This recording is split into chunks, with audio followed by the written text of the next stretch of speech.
They don't want to pay for it because it would not be necessary for a quality repair and does not pertain to safety of the vehicle. So I guess they've now outlined that they are concerned about the quality of the repair, and they can determine what would make it a quality repair and what wouldn't make it a quality repair. And also they address it doesn't pertain to safety, so they're clearly interested in the safety of your vehicle, according to what they wrote. I sensed the other shoe was about to drop.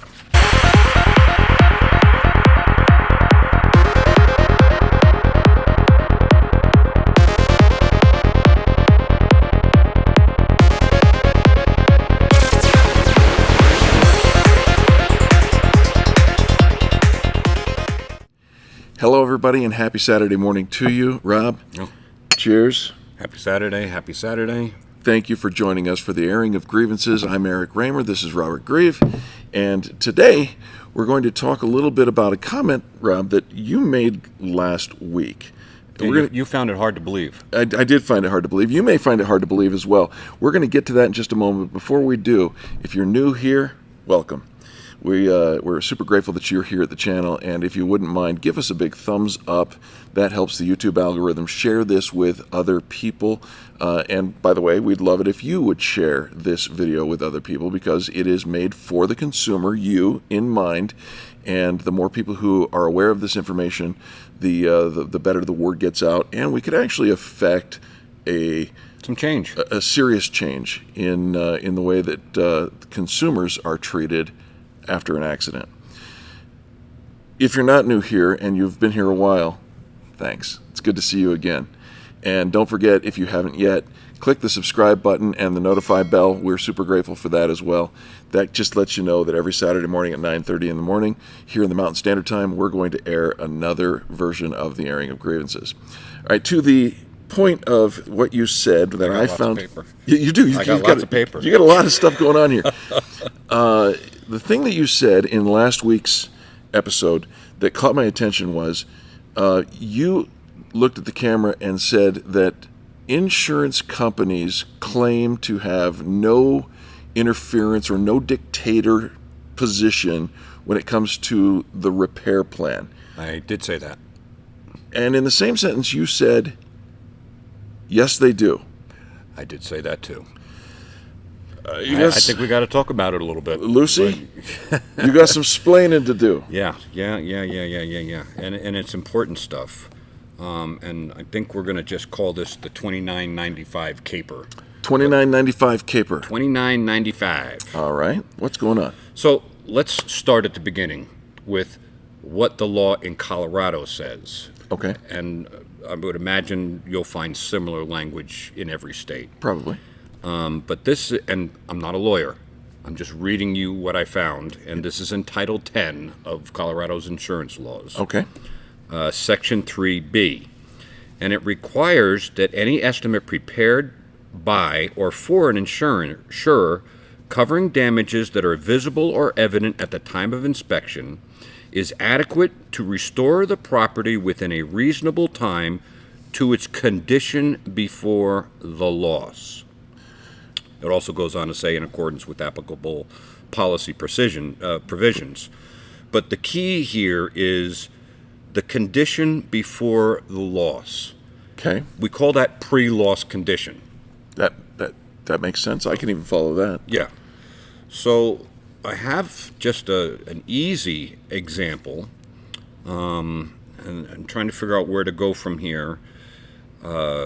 Let's just tell the story of the $29.95. That's $29.95 for a VIN label anti-theft sticker. When you VIN, that's the vehicle identification number. Right. That's assigned to a car. Yep. Every car has one, and they're unique. Yes, and you'll find it all over the car. Okay. Because there'll be stickers on all sorts of different panels that have the VIN for that vehicle on them. And apparently this particular sticker on this particular car costs $29.95. For this particular location. Okay. Could be cheaper if it were a different location. I understand. But in this particular location. So the insurance company decided they want to write wanted to repair the vehicle with a used bumper reinforcement. Now, a used bumper reinforcement, that's a big piece that goes on the front underneath your bumper. You can't see it unless you take your bumper off, but that is really what is protecting you. They call it a reinforcement for a reason. Yes. And should you be involved in an impact, front or rear, they're both called reinforcements, they direct the travel of energy throughout the vehicle and protect the occupants. So it's an important piece. You'll start to notice a theme in many of our videos, and energy is one of those themes, because in an impact, if the car is put together with original equipment manufacturer parts, those parts are designed to shift the energy around you, the occupant. The cage, which would be the interior of the vehicle. That's the safety cage. All right.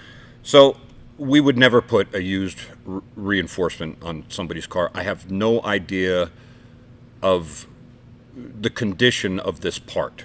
Okay. And while it may look fine and well to your eye, that doesn't mean it isn't bent in some way or compromised in some way. Many of them are aluminum. And aluminum, I mean, you can hit something and get a little tiny crack in it that you can't see unless you do like a magnaflux test or some other thing to try and find them. And if you're going through all that, trouble to try and make sure it's a safe part, you probably spent all the time and energy easily to just buy the new part. Right. But this particular insurance company would only allow and pay the guest for a used reinforcement. And on this used bumper reinforcement, it has an anti-theft label. The $29.95. The $29.95 anti-theft label. Okay. So, which has the VIN, the VIN number. Is part of that. Okay. It's part of that. So,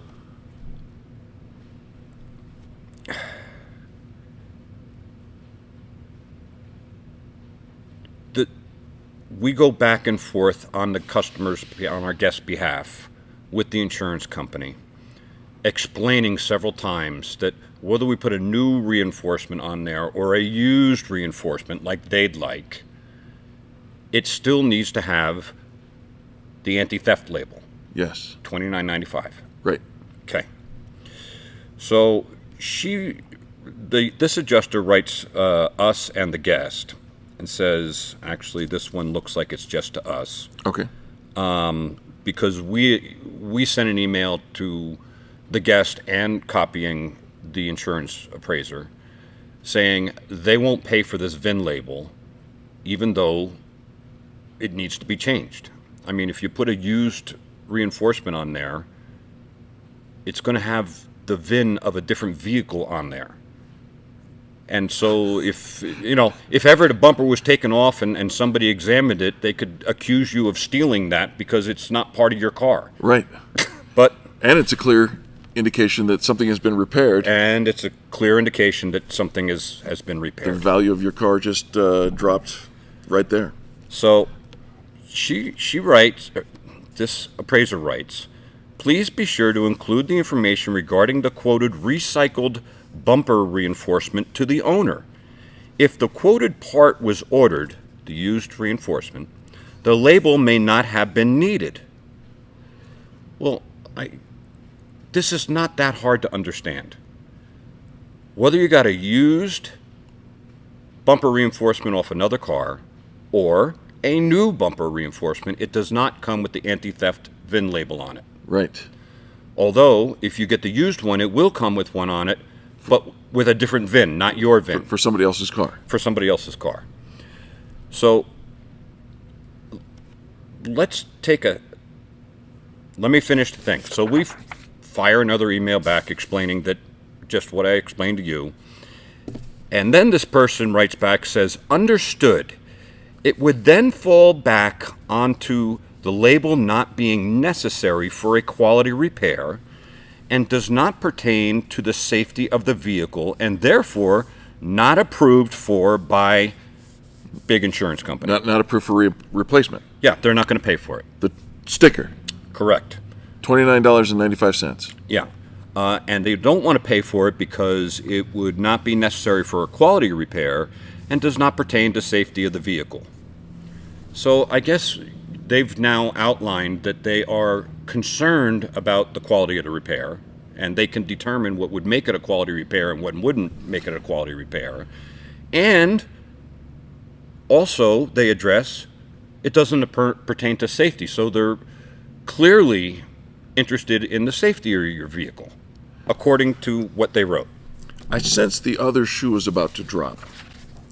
And what is interesting to me about what you just said is where we started the conversation, that insurance companies claim to have no role In dictating the repairs. and yet Well, apparently they do, because they can decide what would be necessary for a quality repair. and for the safety. And for the safety. Let me go back to where we started. They have to put it back to the condition before the loss. So let's talk about the condition before the loss. It had a rebar on there, Yep. a reinforcement. Reinforcement bar. The reinforcement had an anti-theft label on it that had the VIN number of the person's car, Yeah. matching VIN number, Right. and now they want to put something used on there Right. that either has somebody else's VIN number on it or no VIN number at all. They didn't say that because then they'd have to pay us to take the old one off.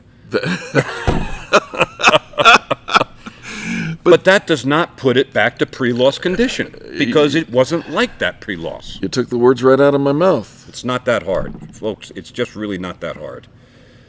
So this insurance company was involved in a very prominent case in Texas. And let me just get to this real quick. And in their response and their desire to get dismissed from this case, they write, and I'm just going to read it out of an article. Yeah.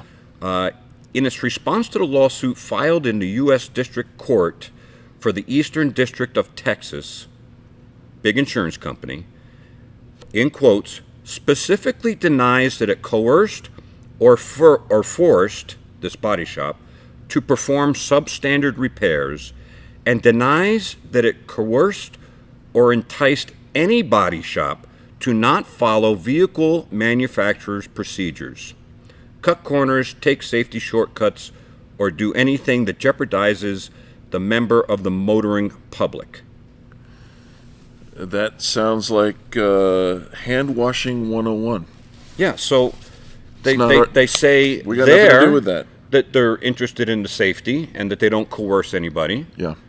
And they say that they don't have anything to do with how the vehicle's fixed. I think I read that pretty clearly. Yep. But the fact is, they do. They do. I want to just give a quick interruption here to if you're interested in who's doing the talking and who is the case that we're talking about, you can find the case that we're talking about in last week's video, Yeah. because that was what the entire video was about, and it is. We watched that again this morning, it's and I can tell you gut-wrenching. what, I was fighting back tears. Yeah. It's right. so they say that they deny that they coerce or forced this body shop to perform substandard repairs, and they deny that they coerce or enticed any body shop to not follow OEM procedures. Okay, but this vehicle clearly needs a $29.95 sticker that they say has nothing to do with a quality repair and does not pertain to safety. But the law says bring it back to pre-loss condition. Yes, that's Colorado Title 10, Section 3B. So, let's look at another example, shall we? Sure. This same insurance company sends us a list. Look at that whole thing is the list of what they are denying. That's all the things they're denying. Yeah. Okay. And let's look at some of the items here. And reset SAS is not necessary for repair. What's an SAS? Well, I'm not going to get into that, but it's part of the procedures that is outlined in Lexus and needs to be done. Seatbelt safety check is not necessary for repair. Wait, what? So, in any kind of a collision, each manufacturer has a set of stuff they want you to check, and they want you to check it for a reason. Right. They don't come up with this stuff for no reason at all. Of course. It takes a lot of time to create a document as a manufacturer, get it through legal, and put it and publish it as a procedure on how to do X, Y, and Z. Sure. And if in X, Y, and Z it says you have to do a safety inspection of the seatbelts after a particular event, then we believe that that's what we have to do, because it clearly says that by that vehicle manufacturer. Yeah. Some vehicle manufacturers go further, some don't go quite as far, some define things differently. In this particular case, a seatbelt safety check was necessary according to the procedures. But not according to the insurance company. No, the insurance company says it's not necessary for the repair. Okay. Accessing the OEM repair information is not necessary because people in the market don't charge for that. So other shops don't charge for the hours it takes us to go in and look up the specific repair procedures on some of these vehicles. And the reason that, it's not a normal charge in the area is pretty clear. Point of order, those other shops that don't charge for that, Yes. are they on the, perhaps the payroll, or not, that's the wrong word, are they in a partnership agreement with the insurance that basically probably says you're not allowed to charge for this? They may be, or they may just, it's not normal in the industry fully yet I see. to look up these procedures and follow them. So, to Which do the is- right thing. Yeah. They put all these procedures out for a reason, and if you watched last week's episode, you would understand the reason. And it's a life and death situation. Yep. So they don't want to pay because it's not necessary market area charge, or reasonable and customary, a lot of people want to talk about. And it's not reasonable and customary because most shops in the area aren't doing it. Okay. So if they're not doing it or know to do it, they don't know there's a charge, and they don't pass that charge along. So regardless, that's just one thing, but All right. they're not going to pay for that. Yeah. They're not going to pay for a 0-point calibration because that's not necessary for the repair, even though Lexus says it is. Reinitialize the vehicle is not necessary. When you disconnect your battery and put a new battery in it or charge the battery or whatever, there are some things that have to be reinitialized. Oh, of course. Some we've of the got- stuff the car will do on its own over time. Right. Some of the stuff it won't. And you need to reinitialize some of the different systems. We've said it before. Cars are computers now, and Yes. and there's a lot of that going on. So reinitialize the vehicle after we take the battery off is not a necessary. Not paying for that. Yeah. Sounds like some of these things are safety related. Yeah. SRS airbag inspection is not necessary for the repair. SRS is supplemental restraint system. Yeah. So the manufacturer says you need to check these items and make sure that they haven't been compromised, overheated, or because some of these components, the car knows it's going to be in an accident. Some cars know, and they prepare, and they have a process. Oh, like with the cameras and things like that, they Yeah. see things. And, Yeah, and sure. sometimes it's sending information, and connectors get hot, and there's all sorts of different things that go on. Okay. And the manufacturer wants to check these things to make sure that they haven't been overheated, they haven't been jarred loose, or so many different things. Sure. I mean, it's all different. Let's see. There's other things, but here's the point of it. They say clearly they want a case dismissed from them because they don't coerce, and we got to look that up. What exactly did they say? Because this is incredible stuff. They say, let's just go to the second. They deny that it was coerced or enticed any body shop not to follow vehicle manufacturer procedures, cut corners, take safety shortcuts, or do anything that jeopardizes the member of the motoring public. Well, I could show you lists and lists and lists of them denying in writing that they're not going to pay for it. They say it's not necessary. Not necessary. And these are safety-related things, which Right. goes back to the law. And these people are not people that know anything about repairing vehicles, although they think they do. I mean, let's just go back to the $29.95 caper. It needs the label. And how many times we explained it needs the label? They finally get it, and they still deny it. When it's really not that hard to understand to begin with. And correct me if I'm wrong, but the end result of a denial such as this is that you, the consumer, in order to get the repair that you need to bring it back to pre-loss condition, are now out of pocket again. Yeah. On top of your premiums, on top of your deductible, and now they're sticking it to you for the $29.95 and a whole bunch more. Yeah, there was a whole lot more that they denied, but here it is. Almost every manufacturer of vehicles today says if your vehicle's in a collision, you need to have a pre-scan and a post-scan. And what that is the first thing we do is plug into the computer systems of your car and go through the various stuff to make sure there is or there isn't fault codes.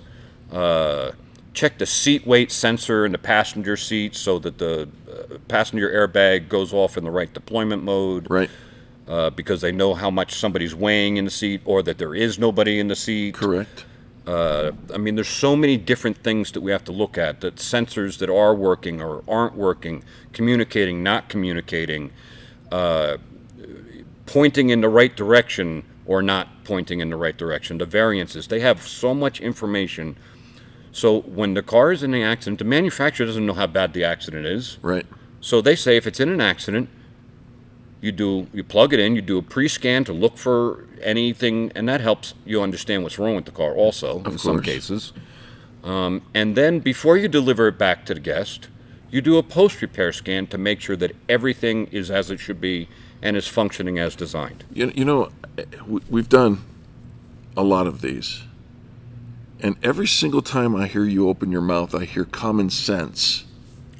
And yet, it seems like that's same common sense is in short supply when it comes down from the insurance industry, who claims they're not doing anything to coerce or influence, and yet the end result is coercion and influence. There was a recent article that I read that, now keep in mind, I have not come across a manufacturer that does not say you have to do a pre and a post scan if the thing's been in an accident. Okay. Not come across one that says it. There is some ridiculous percentage, and this is a conversation that's been going on for years. Yeah. This is not new. This has been going on for years. Sure. There is some, I don't know if it's 40+% or 50+% of pre and post scans on estimates across the nation. Which, again, I'm not the brightest bulb in the knife drawer here, but You got a 50% chance that somebody's going to fix your car correctly. that's pretty much my math. And I'm going to find the article, and we'll verify exactly what the percentage is, because it's important. But this is something that's been going on for years. You could find 1,000 articles about it, the need for it, why is it needed. You could find position statements from the manufacturer. They're easy to find. Yeah. That say it needs to be done, and yet we don't even have 80% doing it. So, but that was also denied on this vehicle, along with the VIN anti-theft label. Yeah. A simple setup and measure to make sure the frame rails, because the rebar attaches to the frame rails.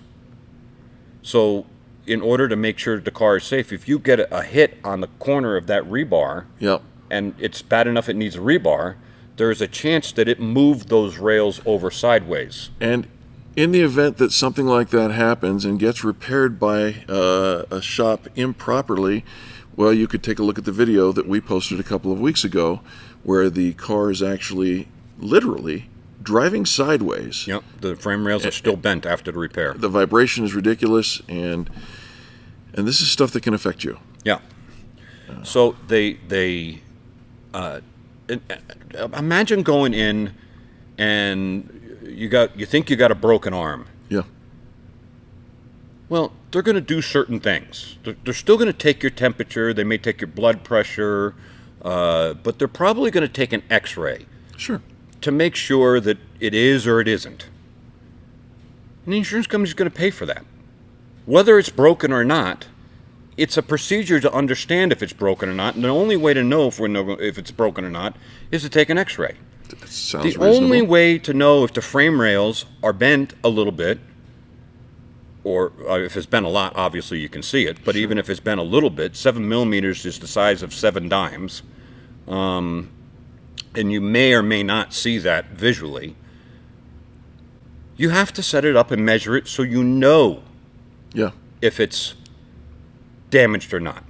And whether it's damaged or not is inconsequential to performing the X-ray or the setup and measure to know if it's not. It sounds. And this person, this adjuster, who's been in the field for a very, very long time, somehow has some X-ray vision that she can determine that it is not, it doesn't need that. Denied.